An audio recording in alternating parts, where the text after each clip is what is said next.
What is going on, YouTube? It has been a long time. I apologize. I had the infamous Hemi tick. Basically, I had an internal engine component fail on my truck. I ain't gonna pay 4,000 bucks to get it fixed, so I took care of business. Anyway, let's talk about taming the beast. Cherry tomatoes grow really well. They grow too well, and the problem is they get super bushy, and then they get unmanageable. So the one time I really do trim my tomato plants is on cherry tomatoes. And cherry tomatoes are an indeterminate type of tomato.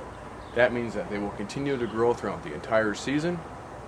They will bear fruit at all times, and they won't die until you either kill them or the weather kills them. A lot of my other varieties are actually determinate. They have a fixed size. They're going to set their fruit and ripen all at the same time. I'm not going to mess with those. I'm going to let them grow to their full potential and get all sorts of bushy and gnarly because I want them to grow as many as possible. But with cherry tomatoes or indeterminate types, I want the fruit to be the biggest it can be. So I'm going to get rid of the excess green on the plant and allow it to concentrate on the fruit. So let's zoom in and I'll show you what I'm talking about.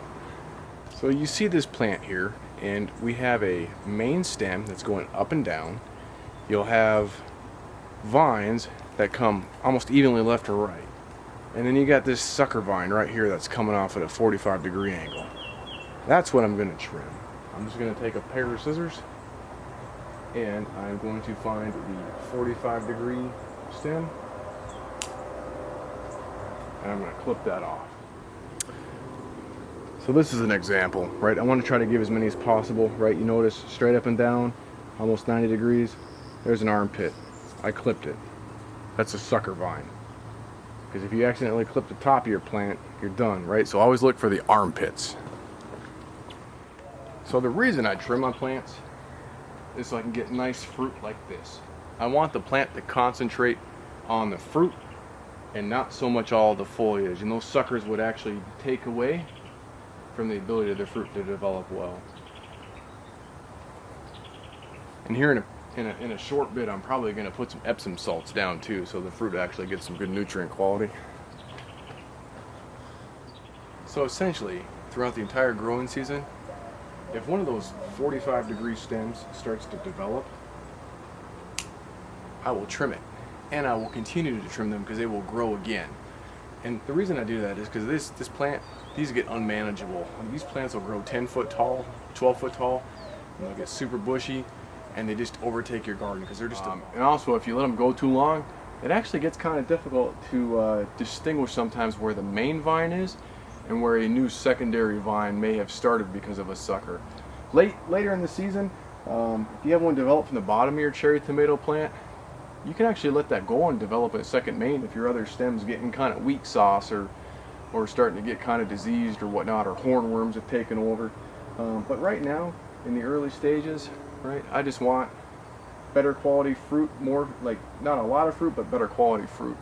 And I also want my plants to not get super unruly because, I mean, shoot, look at here, we're a month after I've put them in the garden, and they've already shoot, I don't know, tripled in size.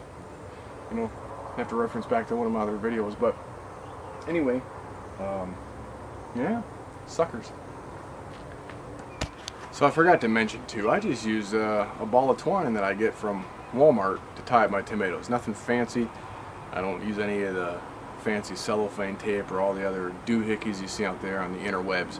This was super cheap, a couple bucks. If I run out, I'll be amazed.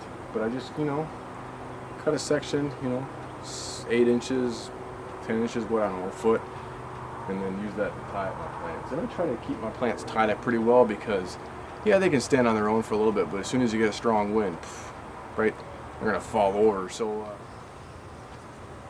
here in San Antonio, it's been really hot and dry, which has been kind of nice because I haven't had to worry about fungal diseases, and I really feel like pests have been kept down quite a bit. I'm hoping that that Dynatrap I showed you is a big part of that, of why I don't have that many pests this year.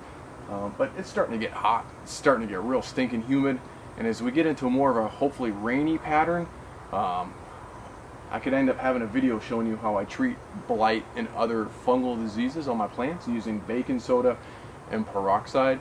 I kind of hope that doesn't happen, but for now I figured out at least to show you how I tame my plants, specifically my indeterminate tomatoes, specifically my cherry tomato, or these yellow pear, which are very similar to cherry tomatoes, so that way I can keep my garden manageable.